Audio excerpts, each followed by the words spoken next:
viral di media sosial pengendara motor yang nekat menerobos jalan tol Balikpapan Samarinda atau Balsam. Rupanya pengendara motor tersebut adalah buronan yang masuk daftar pencarian orang atau DPO kepolisian di Kalimantan Barat. Aksi pengendara motor bernama Ahmad Hasan Basri, 37 tahun itu melaju di jalur bebas hambatan, rupanya memang sengaja. Kejadian tersebut terjadi pada Selasa 31 Mei lalu sekira pukul 2 siang. Informasi lebih lengkapnya akan disampaikan oleh rekan jurnalis kami dari Tribun Kaltim, ada Muhammad Fairusan yang akan melaporkannya. Silakan rekan Fairuz. Baik, terima kasih rekan Firda. Selamat siang Tribuner. Ya, benar bahwa ada seorang pengendara sepeda motor pada siang kemarin, hari Selasa, waktu Indonesia Tengah, tepatnya pukul 14.00 waktu Indonesia Tengah, mengendarai sepeda motor jenis Vario dengan plat polisi KB 46482MO yang mana pengendara tersebut masuk ke dalam area tol Balikpapan Samarinda.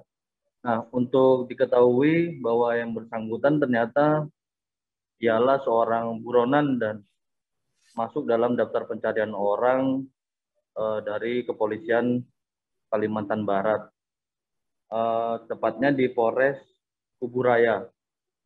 Nah, untuk informasi yang kami himpun sendiri dari lapangan, pelaku sendiri dia mengendarai ke arah pintu tol atau segmen ke kilometer 48 tersebut, mengaku bahwa tidak mengetahui bahwa jalur tersebut adalah jalur bebas hambatan. Nah, ketika petugas dari jalan tol Balikpapan Samarinda berupaya mengejar dan menghentikan laju motor pelaku sendiri, sempat terjadi kejar-kejaran hingga beberapa kilometer dari tempat kejadian, dan akhirnya pelaku sendiri AHB berhasil diamankan dan diberhentikan.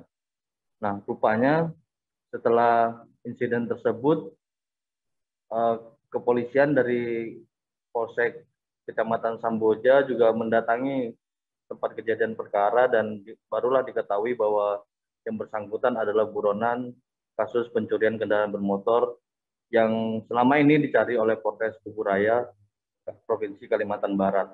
Nah, kendaraan juga yang dibawa oleh pelaku itu juga diakui bahwa kendaraan hasil dari kejahatannya, yang mana dia nekat untuk mengendara dan menempuh jarak jauh dari Kalimantan Barat ke Kalimantan Timur tersebut untuk bertemu dengan mantan istrinya dan anaknya di Kabupaten Kutai Timur, Provinsi Kalimantan Timur.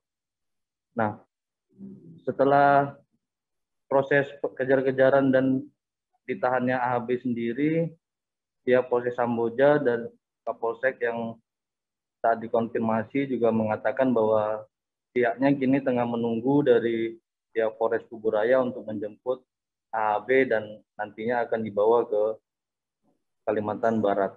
Begitu rekan Firda. Ya, baik. Terima kasih rekan Fairuz dari Tribun Kaltim atas laporan Anda. Selamat bertugas kembali. Terima kasih sudah nonton. Jangan lupa like, subscribe, dan share ya.